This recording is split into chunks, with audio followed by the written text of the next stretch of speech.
council to order. Please stand for the invocation by Bishop Thomas Wolseley.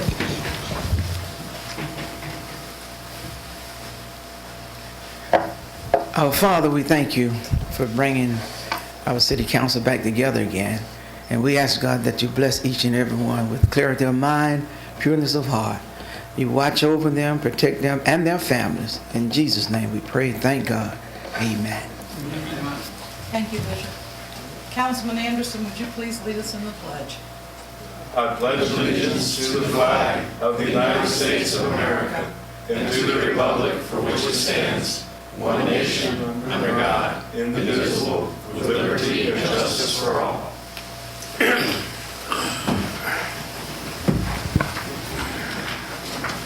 This time, I would like to invite Representative Trey Pardee to the podium for a presentation. Thank you very much, members of council. It's a real pleasure to be here. If I could, I'd like to have Councilman David Anderson come forward. It's a real pleasure and an honor to be here this evening on behalf of the Delaware House of Representatives to welcome David Anderson back. And I'd just like to tell you, David, I personally admire you so much for stepping up for what you believe in, for stepping up for your country. And I just really appreciate you doing that for all of us here this evening. But I'd like to read this if I would. Actually here this evening on behalf of Darrell Scott, Representative Scott, and Representative Andrea Bennett, both of whom wish to be here this evening but were unable to make it due to other commitments. House of Representatives tribute. Be it hereby known to all that the House of Representatives acknowledges Councilman David Anderson. We commend Councilman Anderson on his dedicated service to our nation. He is deployed overseas in Afghanistan for the past year as part of the 198th Signal Battalion of the Delaware Army National Guard. He was called to enlist after witnessing the horrific events of September 11, 2001, and has since served honorably for over a decade. Councilman Anderson's commitment to his city, state, and nation is remarkable, and we are proud to honor him for that service. The House of Representatives extends its sincere appreciation and directs this tribute be issued on the 10th day of March 2014. Signed, the Speaker of the House, Peter C. Schwarzkopf, Chief Clerk of the House, Richard L. Puffer, and Representatives Darrell Scott, Andrea Bennett, and Trey Pardee. Thank you, David. It is really...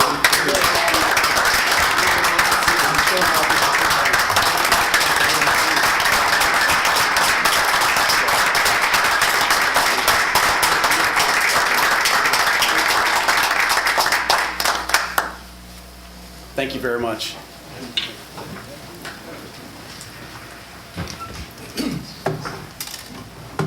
Thank you, Representative Pardee. Welcome. Thank you. Okay.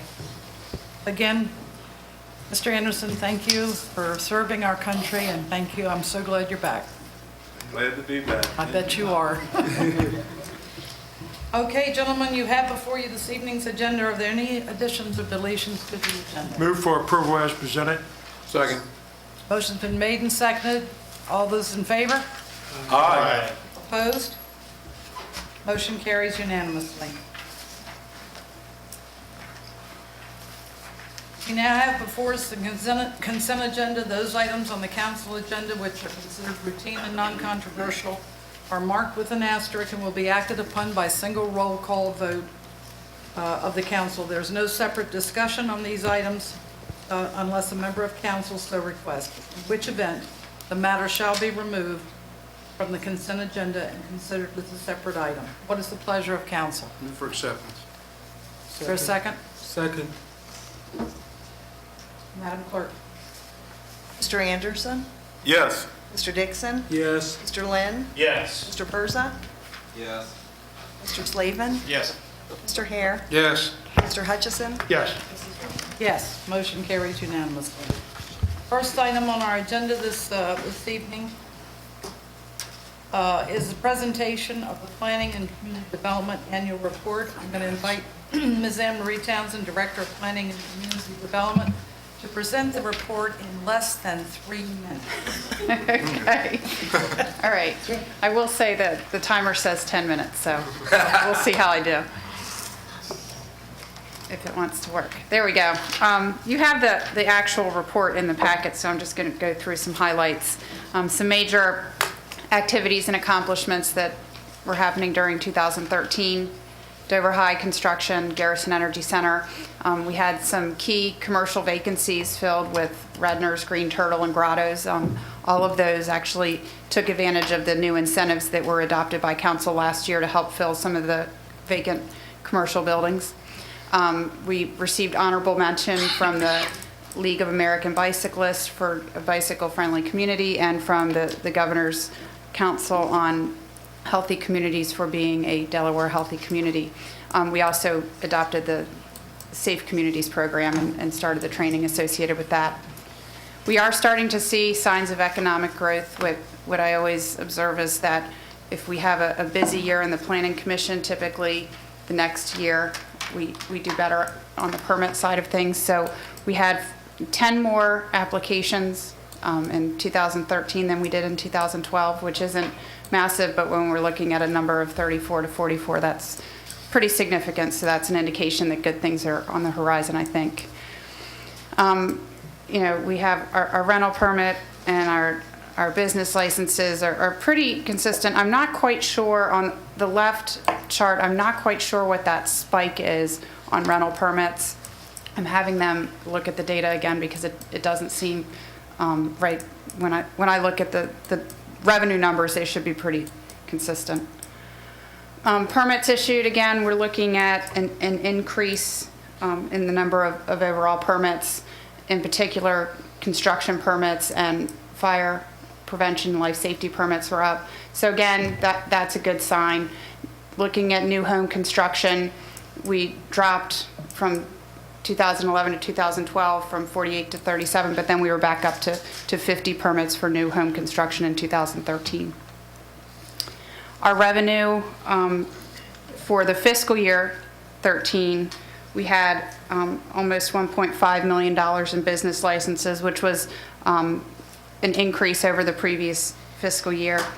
Our other licenses and permits, we were at just over $1 million. That was down about $250,000 from the previous year, but we had a very large building permit in fiscal year 2012 with the Dover High School building permit being pulled, so we anticipated that would have dropped. So we actually were above our revenue projection. And recreation revenue, we were at about $143,000.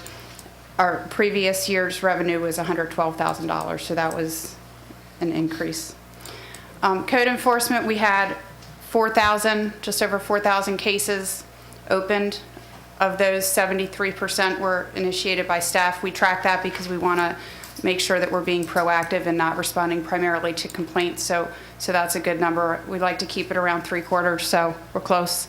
A total of 9,450 inspections were performed by the code enforcement staff. The fire marshal's office performed 912 inspections. This is a breakdown. They handled 213 complaints, and there were 41 fire investigations. Of the fire investigations, 11 of them were incendiary, which means intentionally set. Vacant and dangerous buildings during 2013, we had 303 buildings registered as vacant. We brought in $69,750 in fees associated with that. 20 of our dangerous building cases were resolved. 14 of them were resolved by the city demolishing the properties. 6 were demolished by owners, and 5 were repaired by the owners. Dover High School, again, was moving forward through 2013 and is continuing. These are some aerial shots and a shot of the rotunda area. Again, they're on schedule for opening August 2014. It's the Garrison Energy Center, another really exciting project. Again, this is just some of our new commercial construction to show we are experiencing some growth.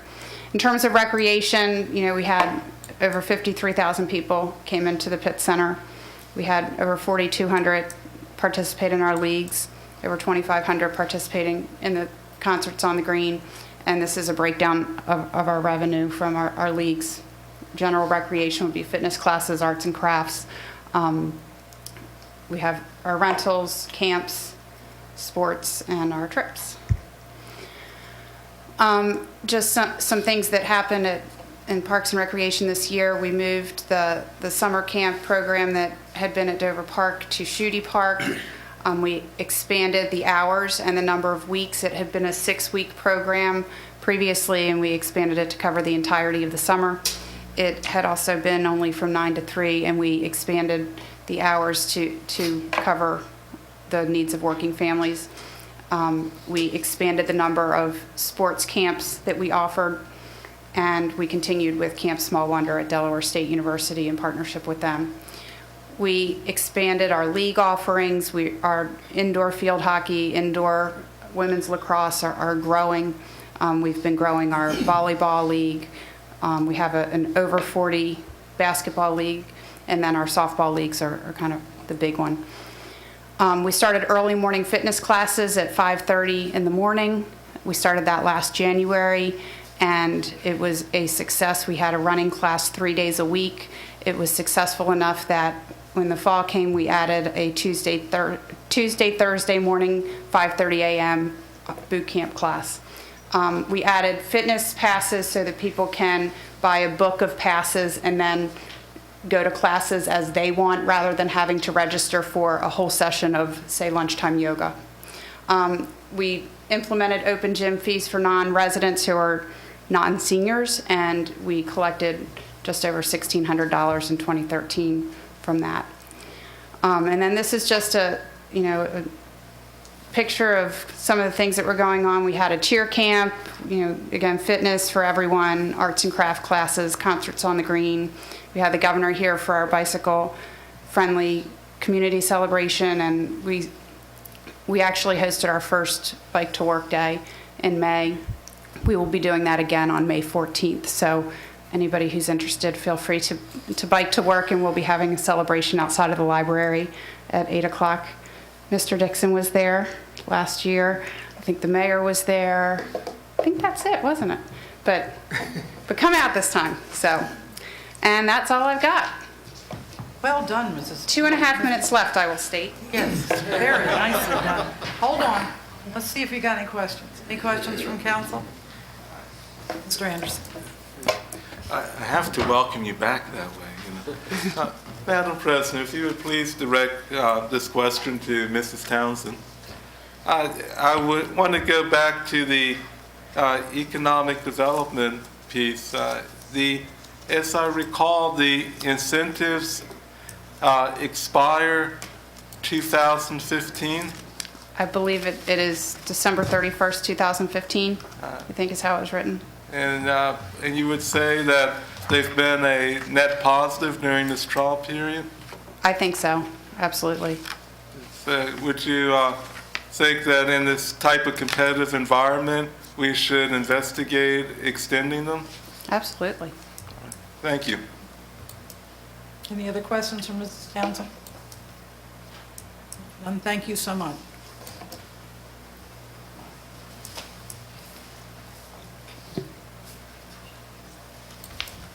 I would like to entertain a motion to accept the annual report. So moved. Second. Second, is there any discussion? All those in favor? Aye. Opposed? Motion carries unanimously. The third item on our agenda is the rezoning request, public hearing, final reading of the proposed ordinance 2014-02. The first reading of the proposed ordinance was accomplished during the council meeting of January 27th, 2014. Copies of the proposed ordinance are available at the council entrance of the council chambers. This is for the property located at 405 North State Street, consisting of 11,250 plus or minus square feet, owned by David and Susan Edgell. This property is currently zoned R-8, one-family residence, and the proposed zoning is RG-1, general residence. First, I will entertain a motion to consider the final reading of the ordinance 2014-02 by title only, which is simply to allow the waiving of the reading. A separate motion will be necessary for its adoption. So moved. Second. Any questions on the motion? All those in favor? Aye. Opposed? Motion carries. Proposed ordinance 2014-02, amending the zoning ordinance and the zoning map of the city of Dover by changing the zoning designation of property located at 405 North State Street. Mrs. Townsend, can you please brief us on this matter? Thank you, Madam President. Again, the request is to rezone the property located at 405 North State Street from R8 one-family residence zone to RG1 general residence zone. The property is located at the northeast corner of Washington Street and State Street. The properties across State Street to the west are zoned RG1. The properties immediately to the north are zoned R8. And the properties across Washington Street to the south that front State Street are zoned RG1. So this is an area that is transitioning between the general residence zone and the one-family residence zone.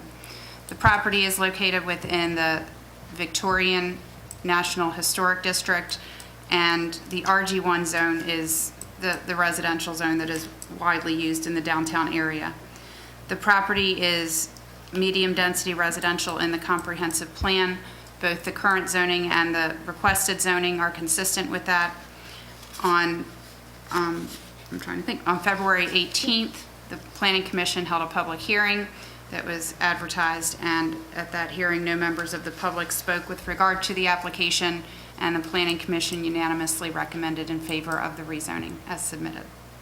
Any questions from Mrs. Townsend? Seeing none, I declare the public hearing open. Is there anyone who would care to come and speak in favor of the proposed rezoning? Mr. and Mrs. Edgell, if you could state your name and your address. Certainly. I'm David Edgell of 405 North State Street, Susan Edgell, 405 North State Street. and we're here to speak in favor of the In favor. application, obviously. The reason for the request for the rezoning is because we had hoped to build a two-car garage on our property, which currently has no garage. And in going through the zoning regulations with the planning staff, our current R8 zone allows 35% lot coverage. The RG1 zone allows 40% lot coverage, and the garage that we would like to build to hold two cars would equal 38% lot coverage. So we're between the two, and we thought the best course of action was to request the zoning change to allow us to build that garage. And we're not under the historic district regulations, but we certainly do hope to build a garage that complements our house, which is has a lot of character and is a very historical house from 1926. And we just are very tired of scraping snow and ice off of our cars, and have taken this opportunity to request to build a garage. So this winter finally did end. It did us in. Got it. It pushed our hand a little bit. We've been talking about it since we've owned the house in 1997. So Let's get the garage built. That'll guarantee next winter we won't have any. There you go. exactly, that's a very good plan. Excellent. Are there any questions for Mr. and Mrs. Edgell? Thank you.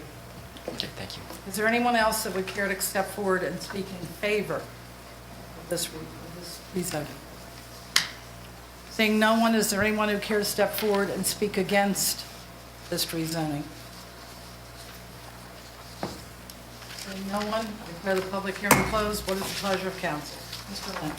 I would move that we permit and grant the application to rezone the property from R8 to RG1. Second. Motion's been made and seconded. Is there any discussion on the motion? Seeing none, Madam Clerk. Mr. Anderson? Yes. Mr. Dixon? Yes. Mr. Lynn? Yes. Mr. Persa? Yes. Mr. Slavin? Yes. Mr. Hare? Yes. Mr. Hutchison? Yes. Mrs. White? Yes, motion carries unanimously. Congratulations on your new two-car garage. And it'll never snow for the next 10 years.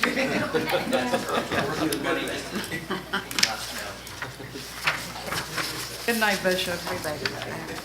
The fourth item on our agenda is a request to withdraw rezoning and the 2008 Comprehensive Plan Amendment, MAP 12-1, Land Development Plan Request. Property located at 1205 McKee Road, owned by the College Road Offices, LLC. First reading of the rezoning ordinance 2014-04 was held on January 27, 2014. and a public hearing was scheduled for this evening. I would request that Mrs. Townsend again brief us on this matter. Thank you, Madam President. This was a request to change the comprehensive plan, land development plan map, and the zoning as it related to property located at 1205 McKee Road.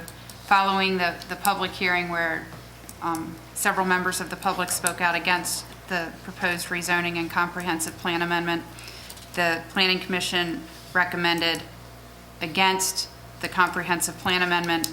The applicant subsequently requests that the application for both the comprehensive plan amendment and the rezoning be withdrawn. Thank you. Any questions for Mrs. Townsend? Mr. Persa? Why are we discussing it if it's been withdrawn? Because it's an ordinance, and I think you have to as a matter of procedure. We have to make a motion to withdraw. Let me know when you're ready. Thank you. I believe, is that a motion, Mr. Persa? I'll make a motion to withdraw. Second. Motion's been made and seconded. Any discussion on the motion? Seeing none, all those in favor? Aye. Opposed? Motion carries. Item 5, public hearing, final reading, proposed ordinance 2014-03, staff amendment number 1, SA number 1. First reading of the proposed ordinance was accomplished during the council meeting of January 27, 2014.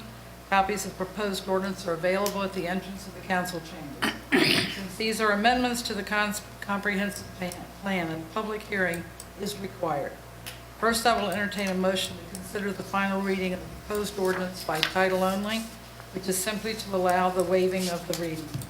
A separate motion will be necessary for its adoption. So move. Second. Discussion? All those in favor? Aye. Opposed? Motion carries. Proposed ordinance 2014-03, amending the 2008 comprehensive plan as amended by including text addenda to the transportation and housing and community development chapters, and by replacing map 12-1 land development plan. Mrs. Townsend, it seems like you're on over and over again tonight. Yes, but this will be it. Oh, that's good. Okay, thank you, Madam President. This is actually the portion of this ordinance that would have amended the land development plan map 12-1 was withdrawn under the previous motion. The comprehensive plan amendments that you're looking at now simply include the addenda to the transportation chapter and the community development and housing chapter. As it relates to the transportation chapter, the addendum to that chapter would recommend the establishment of a transportation improvement district. There is a map associated with that that will continue to be refined, but it's being added as a map exhibit to the comprehensive plan.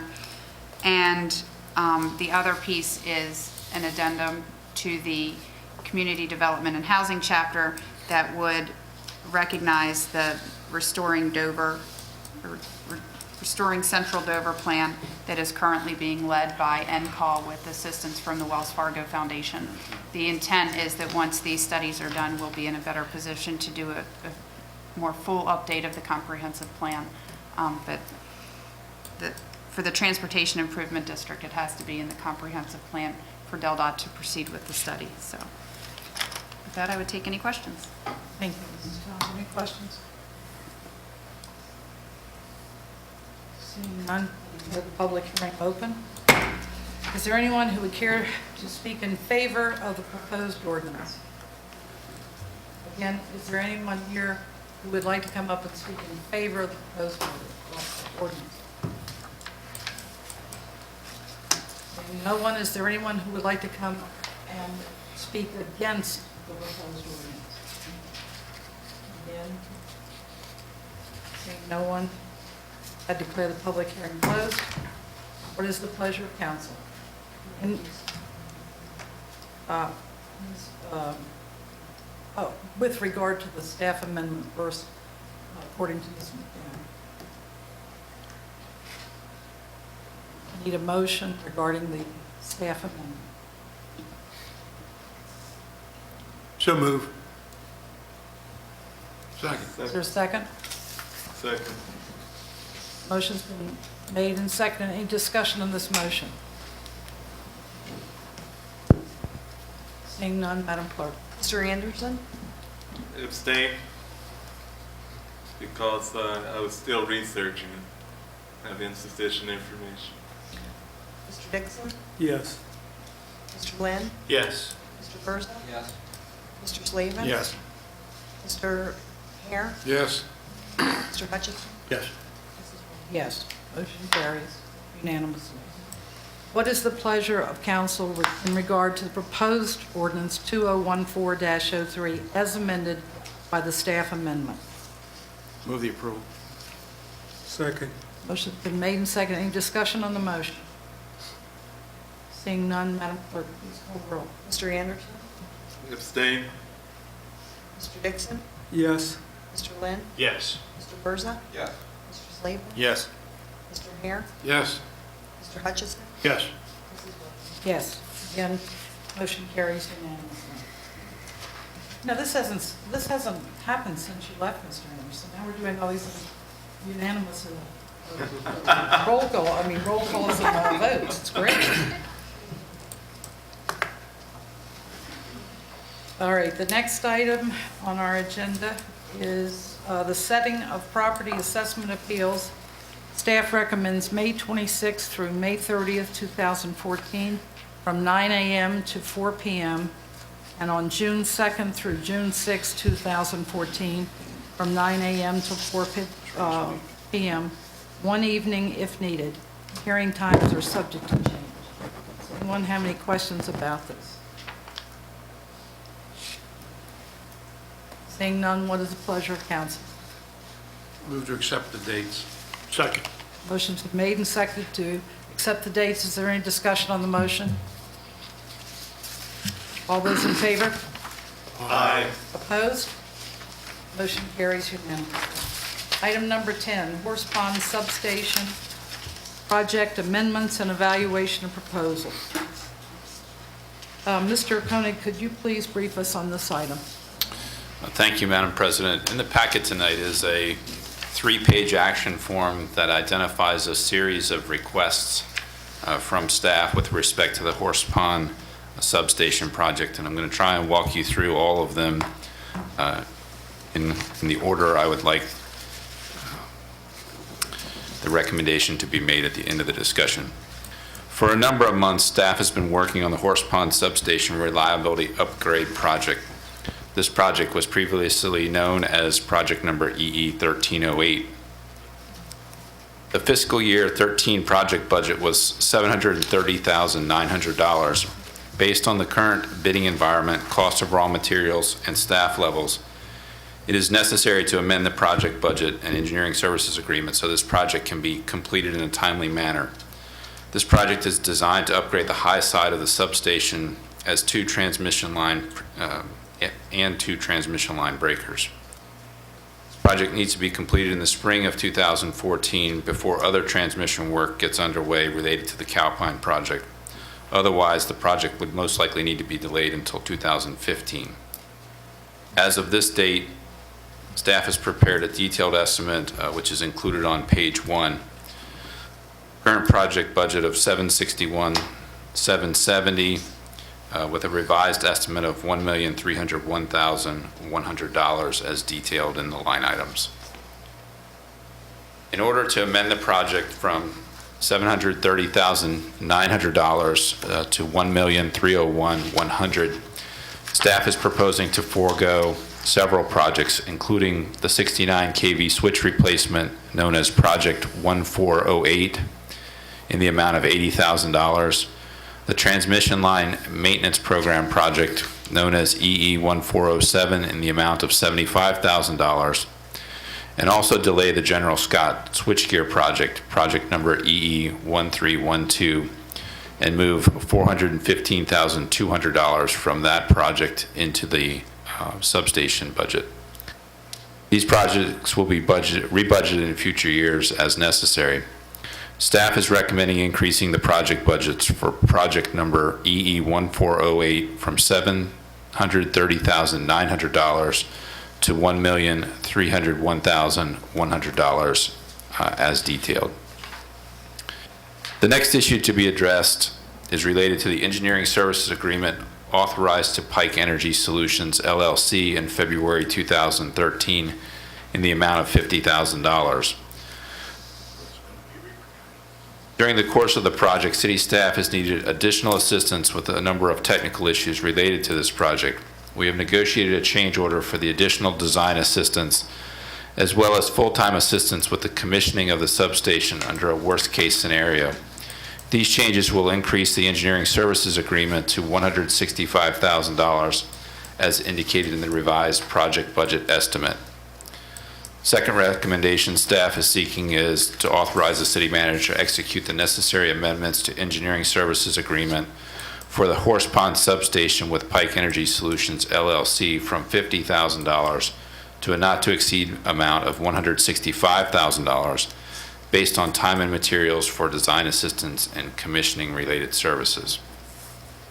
Third issue in order to be addressed is related again to an engineering services agreement authorizing Pike Energy Solutions LLC in the amount of $75,000. The agreement identified the services associated with the design of a double-circuit 69 kV steel pole transmission line from the Horse Pond substation out to Horse Pond Road. City managers are requesting assistance from the consultant during construction due to staff levels and experience. Staff recommends authorizing the city manager to execute the necessary amendments to engineering service agreement for Horse Pond substation transmission line with Pike Energy Solutions from $75,000 to a not-to-exceed amount of $90,000 based on time and materials.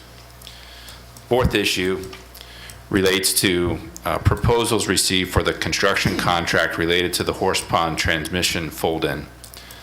This component of the project was advertised according to the city's purchasing policy by the purchasing agent under bid number 14-0022EL.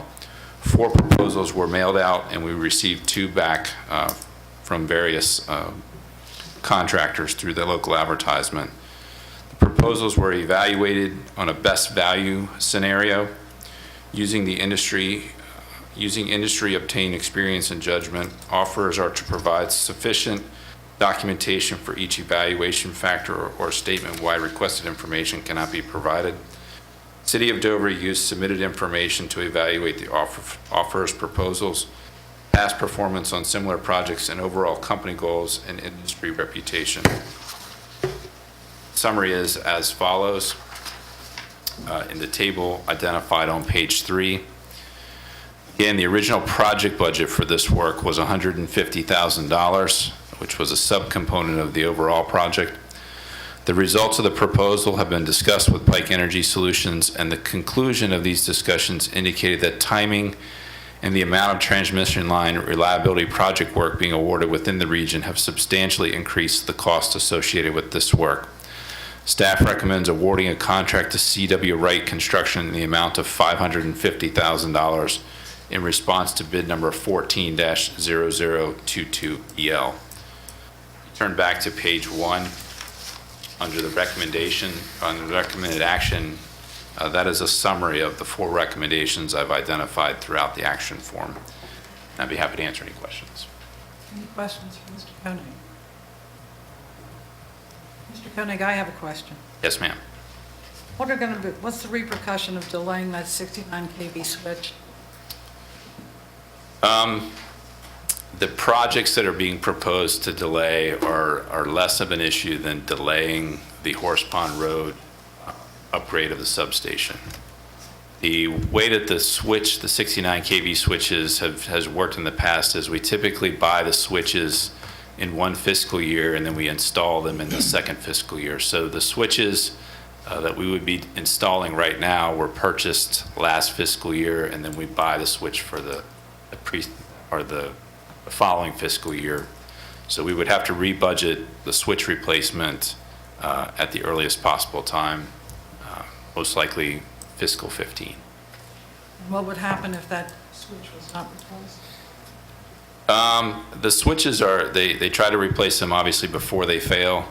If we had to replace one after it fails, my guess is the price goes up. Thank you. Are there any other questions for Mr. Koenig? Mr. Slavin, I'm sorry. Thank you. Mr. Koenig, this is another in a series of costs that we've seen that are really kind of the dropout costs of the Calpine project, correct? That if we weren't doing the Calpine project, this project wouldn't be on the timeline that it's on. Yes and no. This is important from a reliability standpoint. The transmission work associated with Calpine either requires us to move forward now with this project or delay it until after the interconnections are done at the 230 kV tie. So there's a connection, but it's not direct from a standpoint. You had said in your background analysis that this project, if we couldn't fund it now, would need to be delayed until 2015. What Right. would the effect of that be? Of delaying this project as opposed to the ones that Mrs. Williams did? Obviously, the concern is that by completing this project, we improve the reliability of the substation. We have a very reliable system, but that is one of the things that we bank on is the reliability of our complete electric grid. So anything that we do related to this substation that delays and a reliability improvement has the potential to affect us being able to deliver electric to our customers at all times. Okay. And then the other question I have is a similar question that we've asked before, and that is that the amount that was budgeted was $730,000, and the amount that's being requested is $1.3 million. Correct. How did we end up so far off? If you look at the three components that are driving that, the line construction cost was originally estimated at 150, now it's at 550. Staff and the consultant feels that that number is being driven by the amount of transmission work in the area or in the region. The pole number originally budgeted at 60 is currently estimated at $154,900. That is an increase in raw material costs.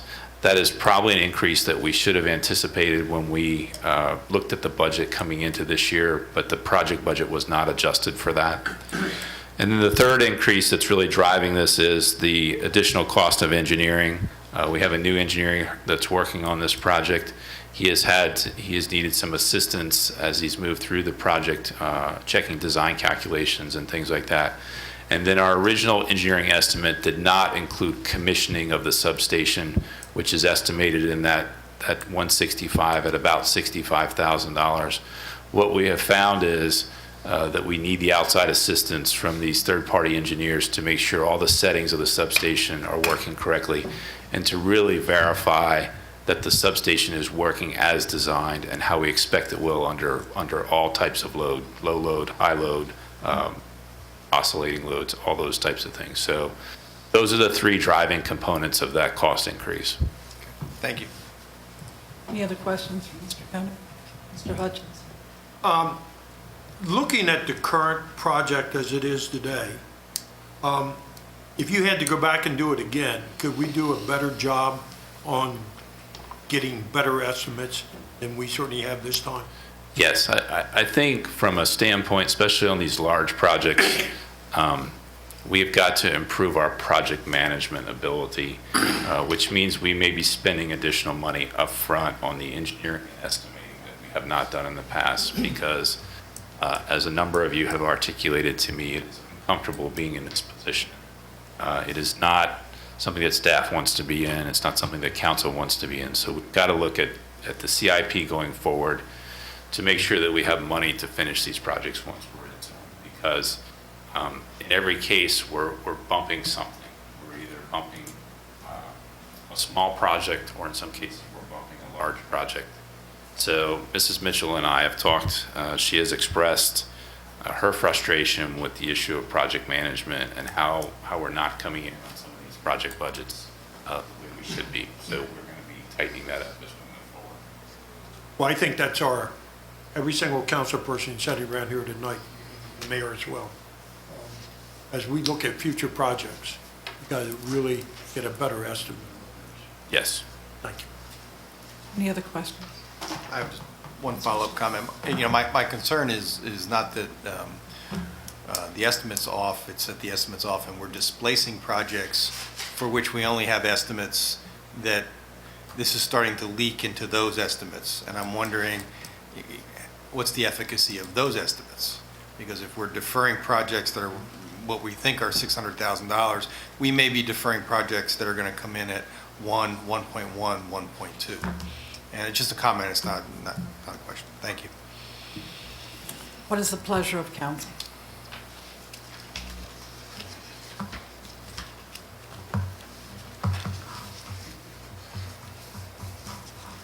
I recommend we approve staff's recommendation.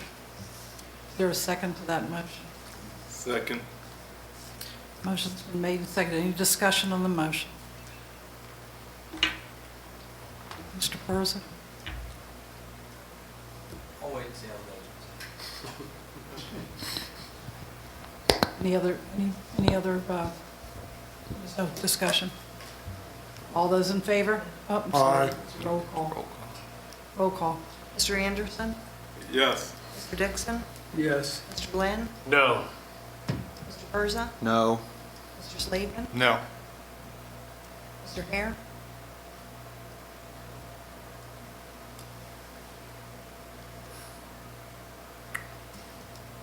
No. Mr. Hutchison? Yes. Yes, motion fails.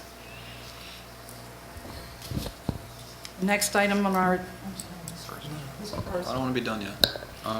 On this matter, can this matter be considered again in 2 weeks, after perhaps members of council have an opportunity to review the upcoming budget for this project, to find out what is remaining in terms of what projects that we have budgeted and how far out other costs associated with the project are floating? I guess we've been here for maybe 2 or 3 consecutive meetings now approving budget changes that are rather substantial considering what was originally planned, with the kind of working assumptions that this is the last bit of additional money. It's the last bit of additional money, but then we keep coming back to it's another $500,000. I would, if I'm not asking the right question and it's not additional money on this specific project number EE1308, is there a better question to ask is, are there other EE projects that have additional money that are coming into it? So we have a true aspect of, as we get into the budget season, if we're committing $2-3 million to phone poles and things like that, we need to know that for the upcoming budget session. Is it possible that we can reconsider this within 2 weeks? Because I don't want to kill the project in the sense that if we're 90% there, we got to get the project online in order to collect the revenue, which would be the best interest of the city, but there's also a best interest to make sure we're not making decisions with dollars that we're not aware of all the facts and circumstances. And I don't place that blame necessarily on the current city manager. I think you're inheriting projects from prior to you coming in here, so you're doing the best you can, but to those of us who were not here either, is I don't feel comfortable authorizing increases of this substantial nature without knowing how much more we got to go to get to the end of the project. Is that possible that we can get some form of communication in the next 2 weeks to reconsider this in the future? Yes. Okay. Point of information. Point of information, Madam President. yes, Mr. Anderson. Was the councilman moving to reconsider and enter into the minutes? To allow it to be brought up in 2 weeks, or was that just an informational statement? Mr. Rodriguez, could I have some assistance? And what is the proper form to get this back on the agenda in 2 weeks without permanently killing it? I think an informational statement, and I believe that's what you intended, and you had a response from the city manager, then you could do that. Okay. But it's still not yet done. We'll get to that. Would have to be done. Okay, so what's the motion we have to make to do that? You'd have to make a motion to bring it back. In 2 weeks or tonight? Mhm. Yes, just a minute, Mr. Hare. Is that clear? So we could do we just leave it on the agenda and reconsider it in 2 weeks, or do I have to make a motion tonight? You have to make a motion to bring the item back to another agenda in 2 weeks. All right. Mr. Hare. I agree to a certain degree with Mr. Persa, but I disagree also. I look at this from a business point of view, and I look at this current staff, when they came on board, as buying the business.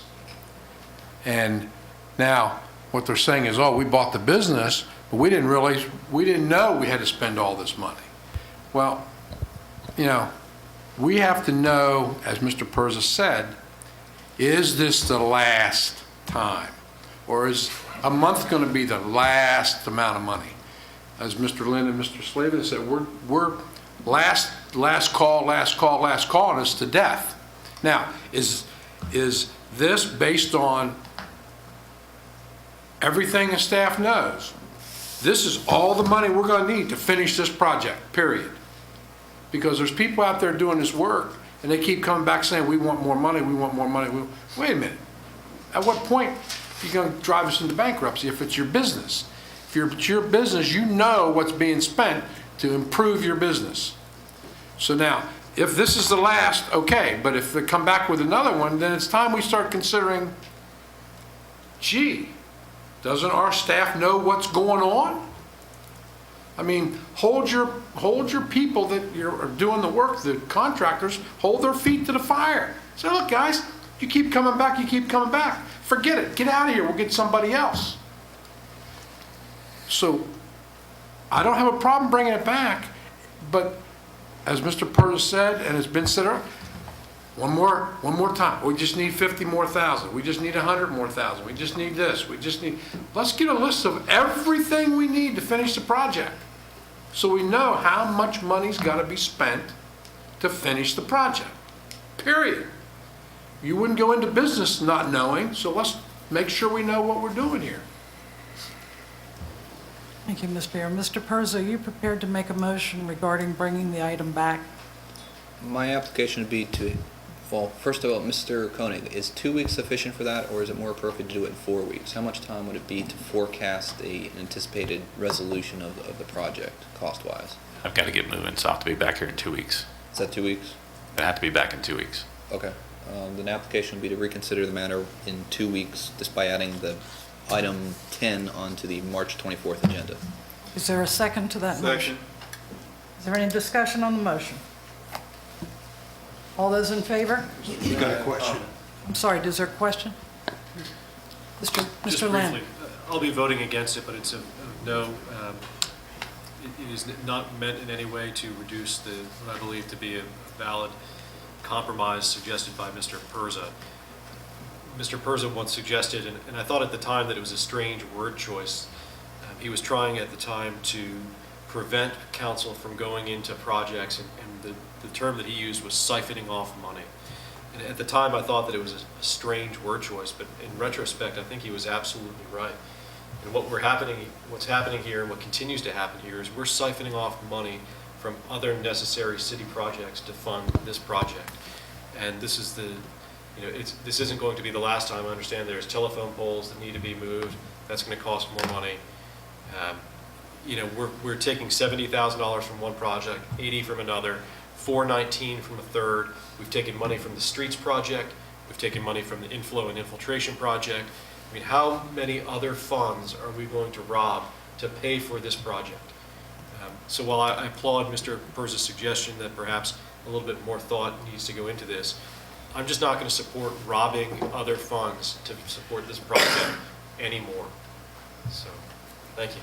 Rob Peter to pay Calpine. Okay, any other discussion? Just one. The amendments to this project budget are not being driven by Calpine. There's a connection in the sense that it's transmission work, and we can't be doing all the transmission work at the same time. But this was the highest priority substation project that we had. So when people are saying we're robbing from one to pay for the other, I'll accept that, but the fact of the matter is we're taking from a lower priority project and we're moving money to a higher priority project because we believe that that's where the money is best spent. So that's where some of this change comes from, is you're taking money. If you have 10 projects and we were to rank them 1 to 10, the projects that we're taking money out of are projects that either haven't started or are lower priority on the list, so that we're moving money into these projects. So I understand the frustration about Calpine, but this is not directly related to the Calpine issue. The other issue that we talked about earlier at the committee level is the pole relocation project for Calpine. That's a direct Calpine-related project, so I can't group them all related to Calpine, but some of them are related. Mr. Lynn? Just briefly, thank you, Ms. Williams. Just briefly, the pole relocation, how much is that going to cost? The pole relocation that was proposed at the committee, the budget was $550,000. The current estimate is $516,200.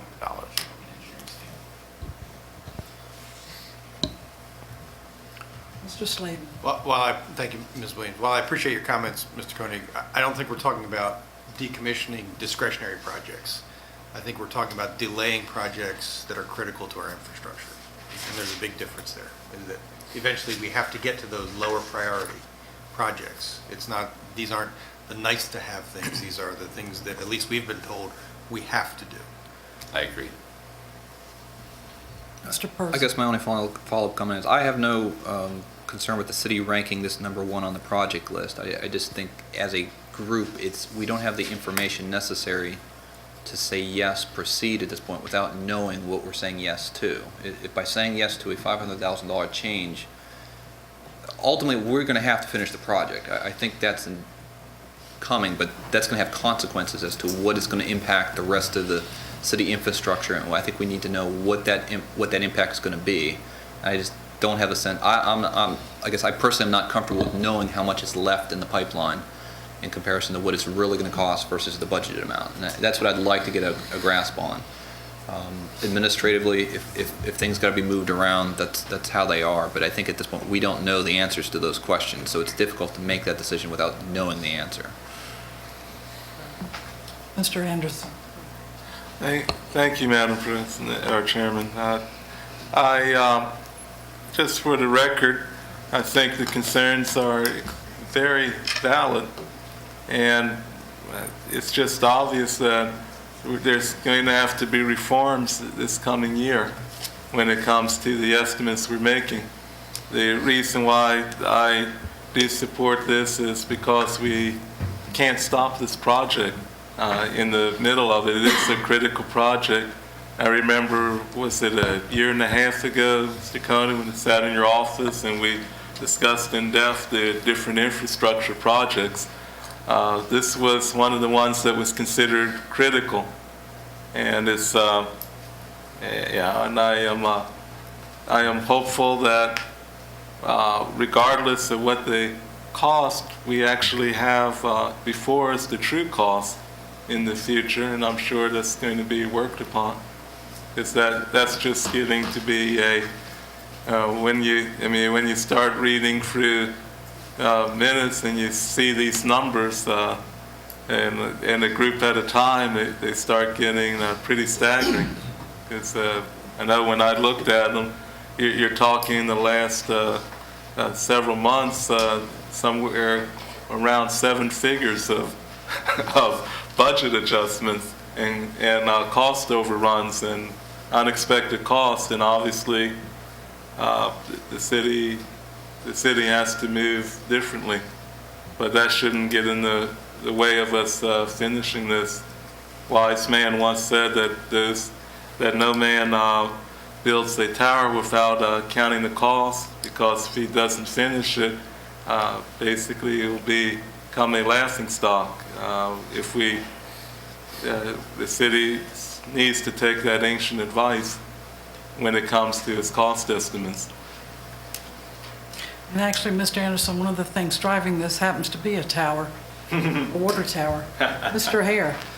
Not to beat a dead horse, but when we go back in the future, I guess my biggest problem with this, with all this that's been happening, is it's adding with Pike Energy Solutions LLC from 50,000, now it's up to 165. Well, when we went out to get a bid, and they said we can do this for $50,000, did they not know what they're doing, or did we not know what we're doing? That they missed it by $115,000. I mean, if you had someone come to your house and say, I want you to build a wing on my house, and they said I can do it for $60,000. and then they start, and then they come back and they add 100,000 to it, what are you gonna say? Oh, okay, well, that's fine. I mean, somebody doesn't know what they're doing. Is that a And question? no, I'm just making a comment, and it happens, I would consider them, whether we use them again or not, I mean, I would make sure we look at this, but that's my concern.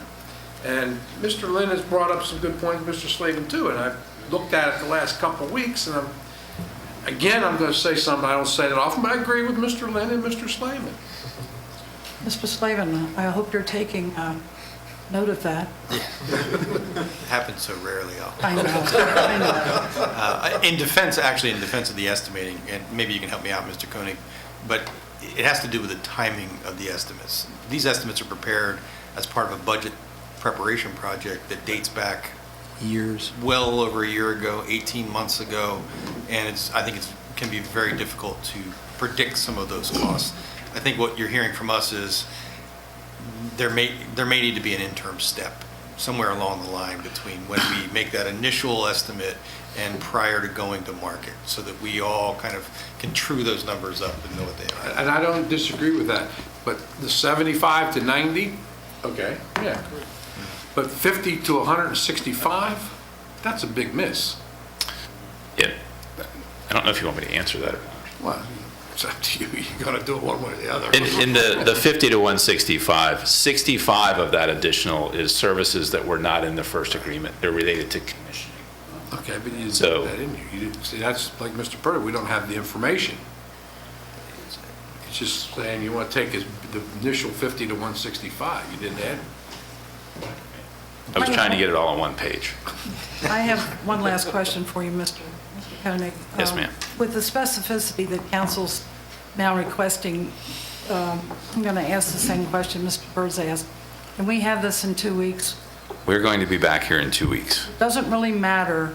I don't care how many pages I have to read. I just want to know what the figures are. Yes, we will be back in 2 weeks. Okay. Call the Anybody question. else? Call the question. We're going to do a roll call on this. Can you repeat the motion? Bring it back in 2 weeks, right? The motion is to bring item 10 back to in 2 weeks, to the meeting on March 24th. March 24th. So you're ahead of me, Mr. Swan. Okay, has everybody got the For the benefit motion? of our listeners at home, I know we all know what we're voting on. When isn't that often that you're ahead of me anyway? Roll call, Mrs. McDowell. Mr. Anderson? Yes. Mr. Dixon? Yes. Mr. Lynn? Respectfully, Mr. Persa, no. Mr. Persa? Yes. Mr. Slavin? Yes. Mr. Hare? Yes. Mr. Hutchison? Yes. Mrs. White? Yes, motion carried 8 to 1. 7 to 1. All right, the next item on the agenda is item number 11, Engineering Services Agreement, Shitty Park Land, American Land Title Association, ALTA, and the American Congress of Surveying and Mapping, the ACSM survey, fiscal year 2014 capital improvement project. Mr. Koenig, can you brief us on this item? Yes. In the packet tonight is a project action form regarding an engineering services agreement for the Shutey Park Alta ACSM survey. This is kind of a joint project between the Parks and Rec Planning Department as well as the Public Works Department. In this year's budget, specifically in the capital investments plan for Parks and Rec, there was a project entitled Shutey Park Land Improvements. As noted within the project description, the project is to include a boundary and topographical survey of Shutey Park and a plan to develop multi-purpose fields as well as complete the multi-purpose pathway around the park's perimeter. The intent of the first year of the project was to obtain all the necessary field survey information for the whole park. This information then would be utilized by our in-house engineers to develop design plans for the park based on input from the Parks and Rec staff. This would include recreational uses in addition to future development of public works needs at the rear of the site. The budget for the survey was originally $30,000, which consisted of $15,000 from the general fund and $15,000 from a state grant. Proposals were requested from our two pre-approved consulting engineers that are working for the Department of Public Works. The proposals received were for $49,700 and $70,190. The costs for this work are higher than originally projected due to the inclusion of a wetlands determination and the requested level of survey for existing features.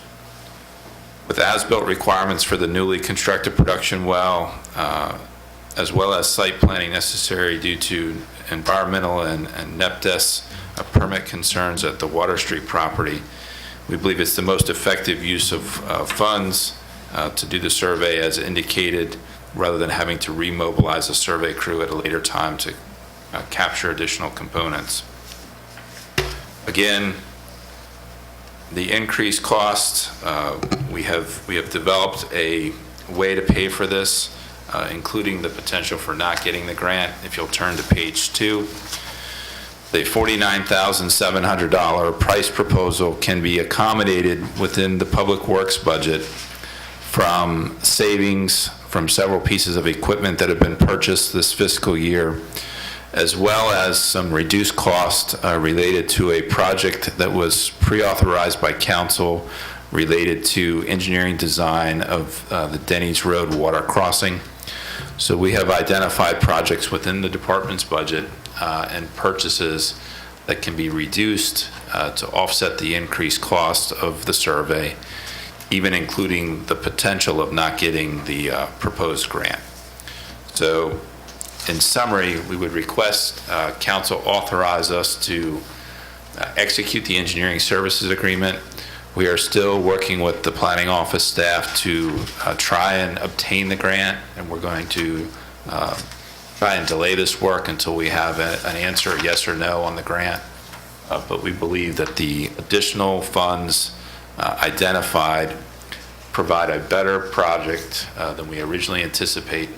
And as I said, it's a dual project that serves the needs of the Parks and Rec staff, as well as a project that lays the foundation for us potentially relocating our site from the old PW2 site down along the river to the back of Schutte Park for the Public Works facility at the back of Schutte Park. I'll be happy to answer any questions. Questions for Mr. Koenig? Mr. Persa? I guess, in light of the Parks and Recreation Assessment, which is reviewing all of the park and recreational needs moving forward, does this project specifically then require specific improvements to be made to Schutte Park at the conclusion of the survey, or at the conclusion of this before that needs is determined? No, this survey is going to give us all of the baseline topography of the entire park, from the new land that we've acquired from Stover Builders all the way to the boundary of the entire park. So that's the purpose of the survey. From that point, the staff has the ability to lay out fields, grade fields, based on feedback from the needs assessment. Do we already own the land then? Have we taken a deed to the property? We have taken a deed to all the property except the old right-of-way of Wyoming Mill Road, and then this survey will help us really form a proper deed for the transfer of that. Is the park able to function without the survey in the short term? In the sense that the survey is not going to change the park, so yes. Well, could the